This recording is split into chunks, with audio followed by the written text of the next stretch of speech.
I'm Paul. I'm Devin. And together we're Dads and Dice, two brand new dads who like to play some games during our free time. That's right. And before we get into today's video, first off, we want to say thank you so much for 1,000 followers on Instagram.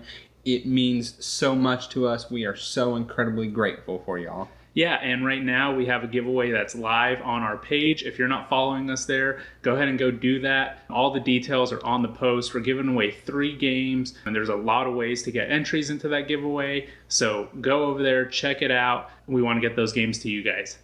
So, right, at 100 followers, we made a little post getting to know us. Now that we've reached 1,000, we wanted to make a little video getting to know us.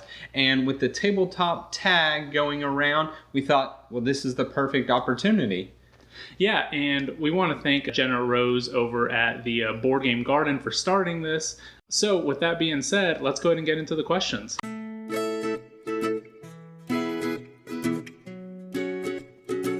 First up, name, age, and location. So, I am Devin, I am 34 years old, and I live in Fort Worth, Texas. Yeah, and my name's Paul, I'm 32, and I live here in Denton, Texas. We're about 30 minutes away from each other, so we get to see each other every now and then. Yeah. All right, question 2, what is your favorite childhood board game? So, mine, hands down, it is Monopoly. And I know that is so cheesy, but as a kid, I used to play Monopoly. I honestly, truly, and my parents probably still have them sitting away in storage, have 15 to 20 different versions of Monopoly. I had, regular Monopoly and Star Wars Monopoly and Elvis Presley Monopoly. MLB, NFL, any Monopoly you can think of, I owned it. And my family got so sick and tired of playing Monopoly with me that I would play 4-player hands all by myself, right? And I would be each one. And it was funny because, I was a kid and whatnot, so I would always favor one player. Like, that one would get all the good trades, and that one would get all the great negotiations and whatnot, but it was definitely Monopoly. I mean, I definitely played the Risk, the Strategos, the Scrabbles, but easily Monopoly. That's where you learn to be so cutthroat to your friends, exactly, right? Exactly. I think mine, so a little bit, actually completely different than yours. Sounds like you grew up playing board games with your family, and we really didn't. There was one period of time where my parents tried to play board games with us because they wanted us to stop watching TV. Right. But, my brother would never come from downstairs, and I would try to play with them. But some of the games that I really did enjoy were Battleship. That was just such a cool game. Parcheesi I really liked. And, your basics, your Scrabbles and stuff like that. But I didn't play them too often, but that's kind of where it started for me. Yeah, for sure. Question 3.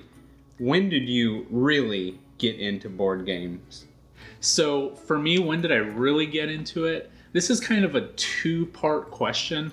You were really the person that introduced me to board games. We lived together and all that, and you had all this stuff that I've never seen before. Like I mentioned, I've seen the Battleships, I've seen the Clues and the Scrabbles, but you had all these other games. And so we played a few games and stuff like that, and I wouldn't say that I really got into it there, but it was something that we kind of just did, every now and then. I think I really got into the hobby once we weren't roommates anymore, right? Like, you moved out, and I was married with Kirsten at this point, and we kind of needed something to do. So it was really around 2018 that I think that I really got into the hobby. Nice. So for me, it was much earlier, right? Before I was living with you. It was really back when I was in college. I can almost tell you almost certainly it was 2007 because I was living with Joe, Board Games for Two Joe. And we had went to Toys R Us to pick a gift for a girl that Joe was dating at the time's brother's birthday party or something like that, right? And we were walking around Toys R Us and we go into the board game section and it's tons of different board games. But we both pick up this game and we kind of look at it and I hold the box and I look at it, I'm like, that's cool. And then he grabs it and he looks at it and then I look at it some more and then we put it back, right? You guys are both embarrassed here. Yeah, because we're with his girlfriend at the time, right? And so we put it back, continue walking all around Toys R Us. We get home, as I said, we're in an apartment together, and I can't remember which of us brought it up, but it was like, hey, so do you remember that game? And I'm like, Yeah. It's like, you want to go get that game? And so the game was Heroescape, and I don't know if any of y'all have ever played it. Unfortunately, it is out of print, out of production for a while now. An incredible game, but that really got me into it. And the two of us would play for hours and hours in our apartment, and then it just kind of was a slow burn ramp up into all the modern board games that we have now. But that was definitely the start for me. That's awesome. What was the first game that you purchased, and do you still own it? Okay, so, well, I just talked about Heroescape, right? But that was really, we kind of bought that together. We would buy the expansion packs together. And unfortunately, that was, as I said, in 2007, we lived in this house, and I lived there, and he lived there, and it got lost in the shuffle. So, not counting that, really with the kind of surgence of games that we bought, the first game I bought was Go Sue. This is a goblin army building game, and it's really kind of cutthroat. Not really the greatest game in the world, but I got it because at the time I saw people talking about it, and I thought, oh, I've got to get that game. And here it is. I do still own it.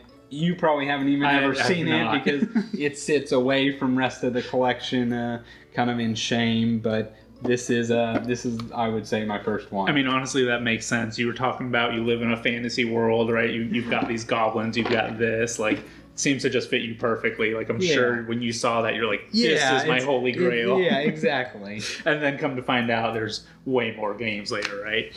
So I actually have two. I bought them at the same time. And really, I wasn't buying games at the time just because your collection was so extensive, right? Right. And, once we moved away and we didn't live together, and it was a lot harder to get together and actually have those game nights. And there was a lot of times Kirsten and I just wanted to play something. So I remember I was laying in bed one night and I'm just looking at board games because we had just finished something and I was like, man, this is cool. I want to get in this hobby. And I saw Century Golem Edition. We've talked about this isn't necessarily my theme, but something about this just like drew me to it. And I ended up buying this game, and to this day, this is one of my favorite games. Absolutely love this game. So awesome. Just, it introduced me to engine builders and introduced me to the deck river that's moving down and buying the resources and just all that stuff. Like, it incorporated everything so well that absolutely love this game. I don't think I'll ever get rid of it. For sure. And then the other game that I bought at the same time was actually Sushi Go. And this is such a fun little game, right? I've actually bought this game 3 more times just to give away to people. Like, I kind of introduced my cousin into board games, and I was like, you know what? This is $6 right now. Here you go. Like, I'm going to keep on buying it. It's just a cool little intro to get people into the hobby. So those are the two games. Question 5. Any hobbies other than board games? This is a good question for both of us. We have the same hobbies, whether it's board games or other things, right? My hobbies, and Devin's also, is basically triathlon, running, biking, swimming, all those things. I really got into running in 2012. I was a personal trainer at the time, worked at a gym, and my dad had been running his entire life, and the gym owners, they were like, hey, we signed everybody up for a half marathon and you're going to do it. And I said, no, I'm not. Like that. I don't run. So after a couple, months of convincing me, I finally said, if I can run up to 6 miles, I'll do it. And I got to that point, and now, I've completed multiple marathons, ultra marathons, 5Ks, done a lot of triathlons. I really got into triathlon because I was injured from running so much. That I picked up a bike, and that was kind of my cross training at the time. So so as he said, triathlon is my biggest hobby outside of board games. Honestly, arguably bigger hobby than board games for me. It's a way more of my life. But it's funny, he mentioned it there, him being injured. So we were living together at the time, and I also had always liked to run. But I didn't ever run a lot, right? It would be like I took my dog and I'd go run around the block. I've always just ran throughout the years. Like, that's just something I've liked to do. And so he was injured at the time and he couldn't run, and he started swimming. And we actually, up until this point, we were living together, but we weren't friends. We were random roommates. That's a whole nother story. Yeah, we were random roommates. And so he started swimming, and he just kind of asked me if I wanted to start swimming, and I'm like, yeah, sure. I know how to swim. Honestly, I probably knew a little bit more about how to swim than he did at the time, right? And so we were swimming, and then when he got to running again, we were running and swimming, and we were just like, hey, let's do a triathlon. I actually think you pitched the idea, right? I did, and I was yes. okay with it because I'm like, anybody can ride a bike, right? That was kind of my exact thought was, oh, anybody can ride a bike. Like, first and foremost, no, it's not like when you were a kid. Not everybody can ride a bike. Yeah. We definitely put off that training until like the month before, and then realized how hard bike riding is. But yeah, so that's really what got us into it. That's really what got us hanging out and becoming friends. Do you remember the first try that we did? It was the disco. It was disco try. Disco try. Back in 2014, and it was raining. And you had that orange bike, I had that blue bike. Yeah. And I think you went down on the bike because of the rain. Yeah. So Devin's got a history of falling on the bike. Yeah, I've wrecked out more than I should have. But anyway, so that is our hobbies. You are an Iron Man. Devin Loxton and Paul Beatty, you're an Iron Man. Bob Lankegamer, you're an Iron Man. And Matthew Hawks from Niceville, Florida, you are an Iron Man, Matt. Question 6. What was your breakthrough game? Okay, so this is a really interesting one for both of us. I will say our breakthrough game was Small World. That is the answer for both of us. And the funny thing is, it is from really two different eras of time. As I said, I was playing games back in 2007 with my friend Joe, and we were really playing HeroScape, and we played it a lot, and then we started really kind of getting into Magic the Gathering after that, and that really incorporated a whole bunch more of our friends. And Small World was like the first board game that we really kind of all started playing as a group, and it was a complete blast, and I picked it up almost right away. I wasn't the one who owned the original copy we played, but I also got a copy, and so I had it in my collection when I moved in with Paul, right? It was one of the mini games that I had, and I remember I lived with him for probably a couple years. It was after our triathlon point, and when we started hanging out, that me, you, and Kirsten were sitting around. I don't really remember the details of it, but we weren't doing anything for a night, and you guys, like, do you want to play one of your board games? And so that was the game that I chose to play, and the rest is really history. So whenever you had moved in, I want to say it was probably like 2011, maybe 2012. Somewhere around there, right? And you were a hermit, right? Yeah. You were in your bedroom playing WoW. That was it. And Kirsten, her and I were in college, and she was over there all the time, and I would never see Devin. Every now and then I'd peek into his room, and he had just this stack of games. And then I remember Sequence made its way out to the living room one time. And so I think that may have been one of the first games that we played. But then we saw Small World, and we were like, what is this? Like, we have never seen anything like this before. So Kirsten and I were like, hey, do you want to play one of these games? Let's play this one. This game was such an eye-opener to me that board games aren't Battleship and Clue. Like, it was just so different than anything I'd ever seen before. And this game specifically, it holds a lot of sentimental value for Kirsten and I. We got to play it the night before our wedding, and she still talks about it. But that game is just always going to have a soft spot in my heart. And it was really what opened up my eyes to the board game world. Question 7, a theme that always draws you in. Well, if you kind of look around here a little bit, I've got Honey Buzz, I've got Meadow, behind me I've got a couple other games that just incorporate animals. I, for some reason, just like animals in game. And this is kind of newer for me, like within the last year or two. I don't know what it is, but just something about it just draws me to it. Isle of Cats, when that game came out, first of all, I don't like cats. I'm not a cat person. But when that game came out, I was like, I want that. I want that game. When New York Zoo came out, I want that. Just everything about it just draws me to it. And then it's not necessarily a theme, But anything where you're actually making something and that you have a finished product at the end of the game. So, you've got your patchworks, your New York zoos, and you just have this like little thing at the end that you made. So it's a little like accomplishment, right? It's your little end goal that you were doing. So anything where you can do that in a board game, I like that. Well, if anybody knows Paul at all, that is not a surprise at all. I almost for sure knew it was going to be animals and nature. Every other game he buys that he texts me is something to do with that, right? So, with that said, anybody that knows me probably also knows that theme is...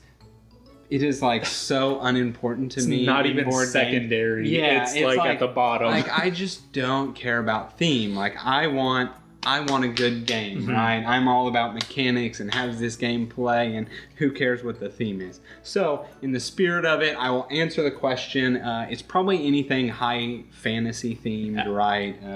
Anything that involves wizards and warriors and rogues and priests and any of that kind of stuff, and goblins and ghouls and ogres. I like all of that. But there's nothing, I never see a game on the shelf and I'm like, oh, that's so pretty, I need that, right? I'd like to think, not me. I'd like to think that you've gotten a little bit better at it, right? Like I don't know.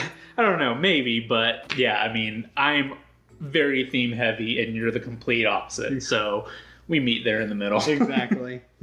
Question 8. Favorite mechanism or mechanisms? This is a great question. I know the answer right away for me is worker placement. That's a mechanic I love. It's just, I don't know, there's something about it, something about a tight board that you have to compete over spaces for. I just really enjoy that. It's really honestly hard to just narrow it, and I'm not saying I only like worker placement because, man, I like drafting, I like deck building, bag building, I like, there's just so many trading resources. I like mechanics in games. We just hit on the fact that I don't really care too much about the theme, but give me mechanics or give me an interesting way for those mechanics to work, and I love that. But if I really nailed it down, worker placement. And to tell you the truth, like mine is probably worker placement as well. Like it was Lords of Waterdeep for me that introduced me to worker placement. And that, again, my mind was just blown. That, whoa, like we can't all just go to the same spot, right? But very close to that, and this is, again, kind of a recent thing. It's polynomial pieces, right? Just the Tetris aspect of just making everything fit. For some reason, most of these games are animal themed, so it kind of goes that way to me. And you have something that you've built at the end. So I like the puzzly aspect of that. And then that another one is kind of like your roll and writes, right? Like there's a lot of them that hit both of those mechanisms. So that's really what I like. The thing about the polynomial pieces, it's funny that's your like go-to mechanism, because I knew that, right? I knew like that is Paul. But I would say like I'm so good at those games, right? Yes. Like the fact that you love that mechanism, but I'm the one who ends up winning those games hands down, because like I don't know, I'm somehow a savant when it comes to being able to fit things across a board, and I can see it a mile away what I need. But that's usually the way it ends up playing out. Question 9. A mechanism you don't like or that you aren't good at. So I couldn't necessarily come up with a mechanism that I didn't really enjoy. I mean, there's a few, but it's not that I don't enjoy them. One thing that I'm not good at, but I do play the games. Honestly, it's anything where I have to plan way ahead, right? Like with Paladins, that's a perfect example, right? You have to, the first time you draw the 3 cards, that first card that's going to the bottom, you have to know so many steps ahead of time what you're going to do with that. Going back to the polynomial pieces, you have to know what it's going to look like at the end. I think that's your bread and butter. You're just so good at doing that. I like a game where I can get halfway through it and say, this isn't working, let me do something brand new, right? Like, if the game is just 100% strategic planning, probably not going to have the most fun playing it. Yeah, you are like the dip and dunk, right? Like, give me these 3 points and got it. Give me these 4 points, got it. Oh, there's a 6-point play. Exactly. Got it, right? Whereas me, I go the entire game with having gotten 2 points, and then I do one play that's worth 40, right? That's the thing I don't like in games is I do not like hidden trader games. I completely hate them, actually, and I do not mean the social deduction, right? I like the social deduction. We don't play a ton of them, but I don't mind those, the werewolves or the one night ultimate werewolf or secret Hitler. Those are fun because that's the whole point of the game. Yeah. What I don't enjoy is the Shadows over Camelot, the Dead of Winter, the Battlestar Galactica, where you're playing a board game, but as you're playing a board game, there's somebody sabotaging that same board game. I hate that in games. Yeah, I knew Dead of Winter was going to come up here. Yes, that is, oh man, that game makes me fume. It's so challenging already. And why then add that extra? And then you have somebody like sabotaging the whole thing. Oh man, that is something I hate. Question 10. What is the newest game in your collection? Well, my newest game I actually just got at BGG Spring was Wingspan. And as you can see, it's so new, it is still in the wrap and everything. However, the second part of the question, have I played it? Yes, many times. This is a game that I'm not sure if you own it, but Joe owns it, and I know several people that own it, and I've played it tons. It's funny because it's really, we go back to themes. Yeah. I think so many people like this game because of the theme, and because I'm not big on themes, it's a game for me. It's okay. I think it's kind of luck of the draw a bit.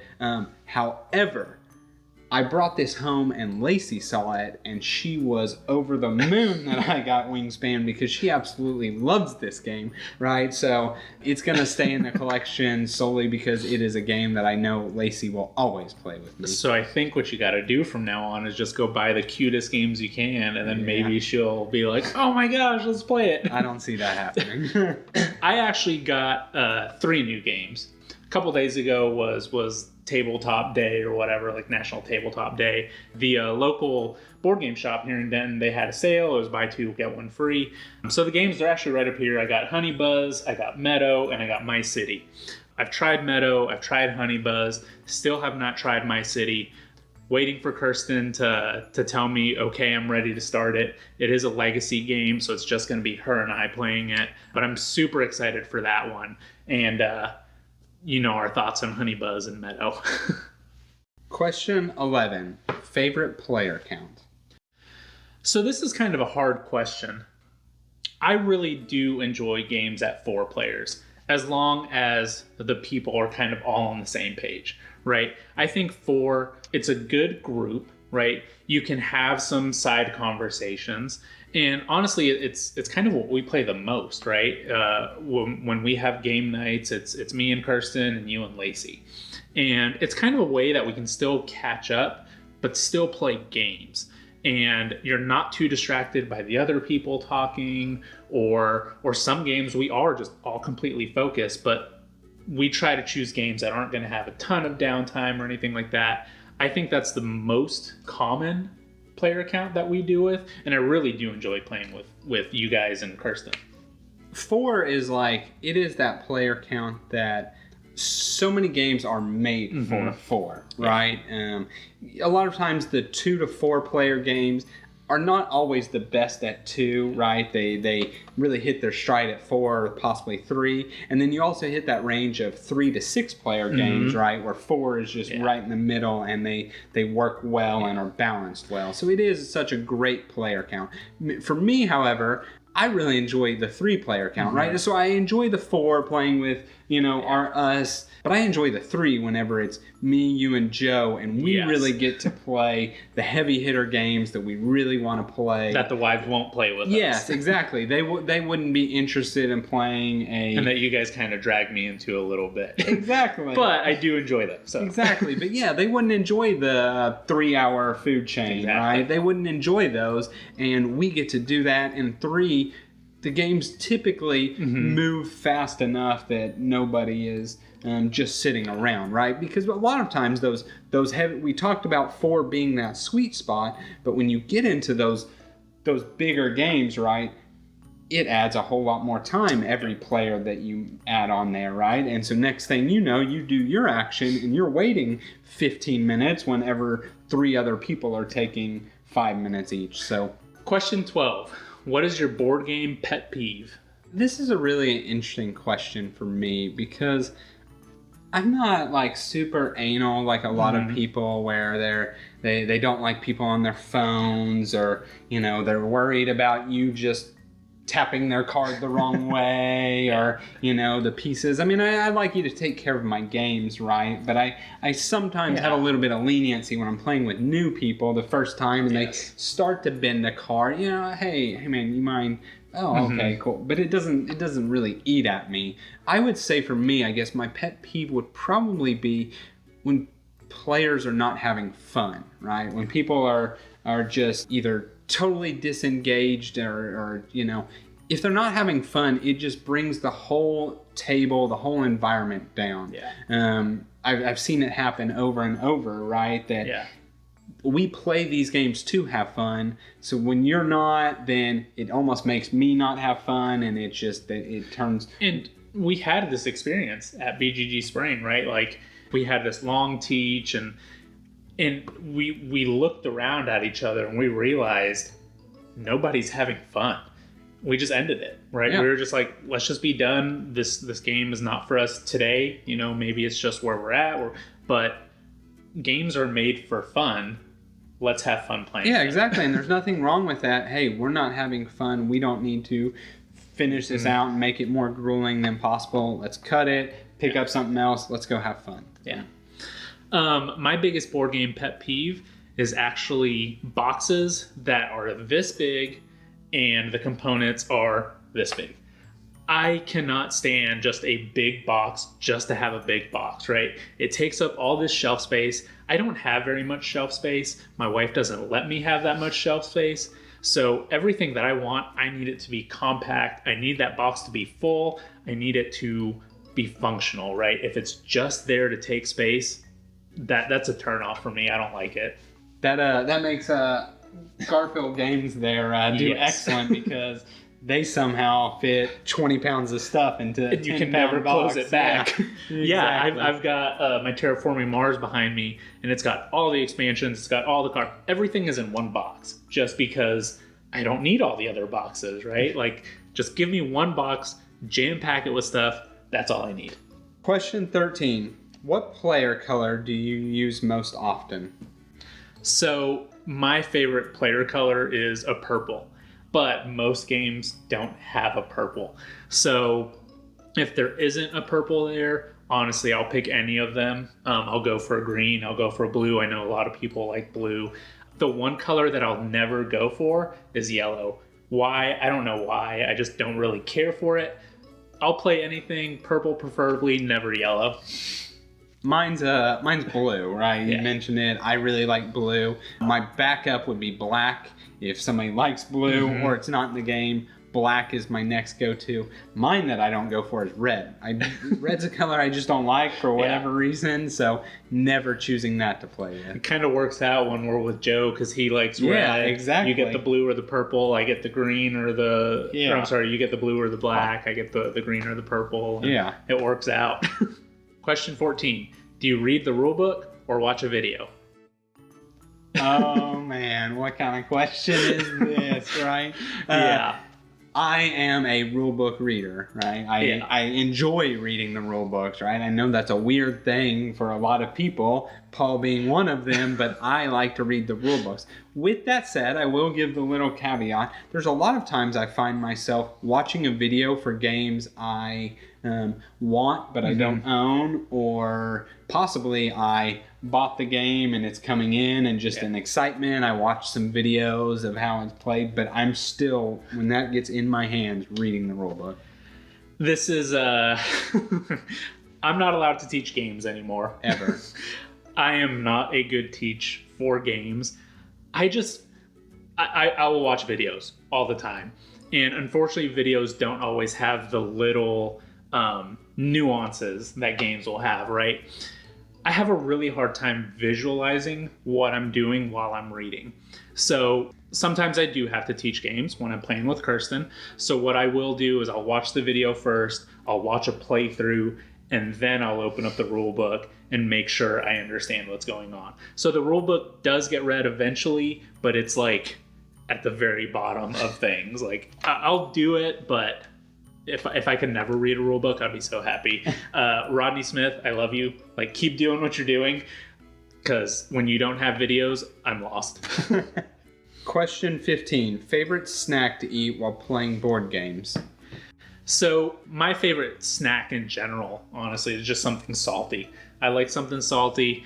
We do a lot of chips and salsa. The salsa's kind of to the side, not next to the chips and stuff like that. If there is going to be candy there, I'm a sour gummy worms fan, but it's not a huge sweets person. I like the salty snacks. So it's really funny because I don't know how hard this was to answer for you, but it was kind of hard to answer for me. Yeah, it was. Because we don't really snack a whole lot when we play. My answer really to this was dinner. Honestly, most of the time Yes. we're getting together, we're coming to play games and eat dinner, and we order Uber Eats or whatever, and it shows up mid-game, and we all just kind of are standing there eating and sit back down or have it off to the side, and we eat dinner, right? We don't really snack all that All right, much. I'm so glad you answered. Yeah, that's yes, exactly. And like you mentioned earlier, like we don't want food on our games, but we're not huge sticklers for it. Like we eat off to the side and stuff like that. But yeah, we eat dinner whenever we play our games. Exactly. Question 16. Have you been to a convention? If so, which ones? Well, the answer very obviously is yes on that. I just alluded to one earlier, but we've been to two conventions, or two forms of the same convention, depending on how you look at it. BGG Con in 2019. Yep, November 2019. And then we just got done 2 weeks ago with BGG Spring. And this one actually was supposed to be BGG Spring 2020. Yeah. Got pushed back to 2021 and then 2022. So, that's what happened there. And I think we might be planning on going some in the future. And, it's just a good time to play some games. Yeah, and we are fortunate of being in DFW where BGG's headquartered, and they have these cons that hopefully every 6 months we continue to go. Question 17. An unreleased game you are most looking forward to? For me, it's an obvious answer. It's Wayfarers of the South Tigris. Again, I say it all the time. I feel like I just keep on singing his praises. Anything Garfield Games releases, I'm going to get it. Yeah. We got to play it on Tabletop Simulator. If you haven't watched that playthrough, go ahead and do that. It just does everything so well. He's got game publishing and game mechanics just down to an art form. Like, he knows exactly what's going to work, and the games can't say anything bad about them. I completely agree. To be different from you, mine is going to be Marvel Dice Throne. Yeah. I have always wanted to get into the Dice Throne series, but never really had the entry point for me. Being a massive Marvel fan, this was it for me. And honestly, the game is coming across seas right now. I'm hoping to get it within the next month, and I am so looking forward to it. Yeah, and that one, I mean, from what I understand of Dice Throne, because I don't know much about it, but there's like different seasons to it. Like, there's a whole backstory and all this stuff. So in reality, it's not very like new person friendly, right? Like, you have to I guess you don't have to know all these things, but it's nice to know it. Yeah. So this being kind of a different entry point into it, we're both huge Marvel fans, so like, I think that's going to be a fun game. And like you said, it's just something new that we haven't tried before. So. Yeah, exactly. Question 18. What's your favorite thing about the board game hobby? Winning. Yeah. Then I guess I'll say losing.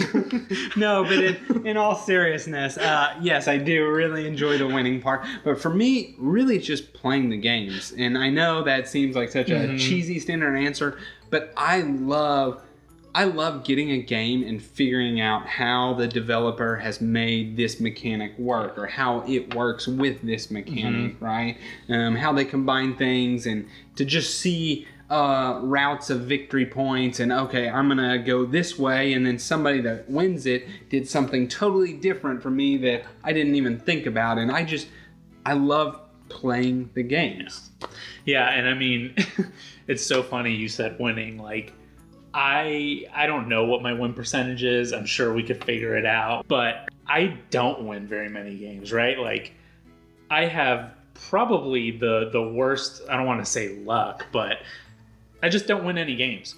And I'm 100% okay with that, because that's not what I'm in the hobby for. Like, we've talked about it, and you've said, like, if I lost that much, like, I don't know if I would have fun, but I still do. Like, I just like being with friends, not in front of a TV, or not, at a bar or anything like that. Like, it is active engagement. Like, we're doing something, we're using our brains. Our other hobby is very physical. So, like, my body's tired. I want to use a different part. So just being there, being present with people, not being connected to anything else, just being in the moment. That's really what I really like about board games. Question 19. Open and punch a game right when you get it, or wait until you play it for the first time? I'm a person that's going to get the game, open it up, punch it out immediately.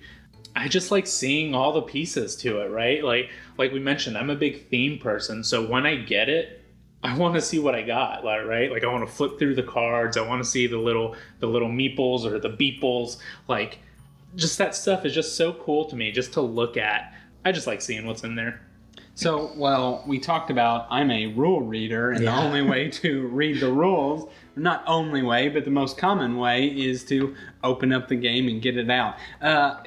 I'm not going back to big on the pieces and components, and I'm not admiring, look at this little, meeple or beeple or animal. That's not necessary for me. It's really, I want it to be easy when I do play it to set this up, right? So I'm going to get everything ready, so the first time I play it, get to the table, whatever, that it's just, here's this, and then let's play.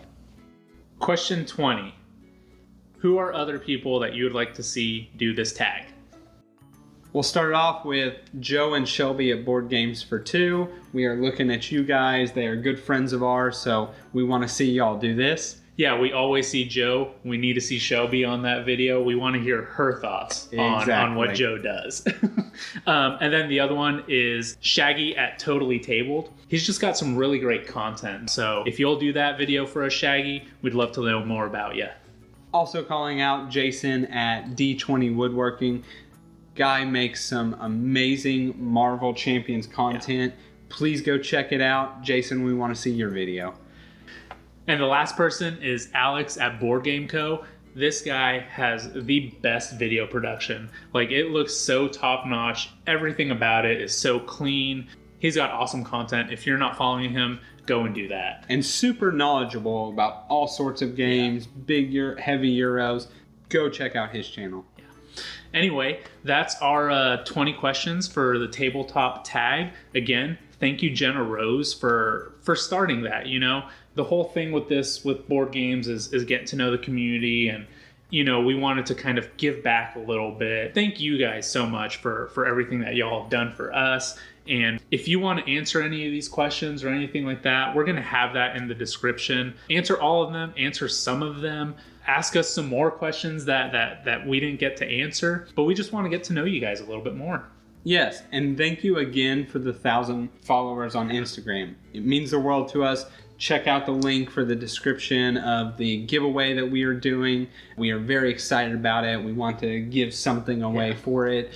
As always, please give this video a thumbs up if you like it. Subscribe to the channel. We put out all kinds of board game content. We make this for the community, so it's there for y'all to enjoy. That's all that we have. We really appreciate it. Appreciate you. Thanks. Cool.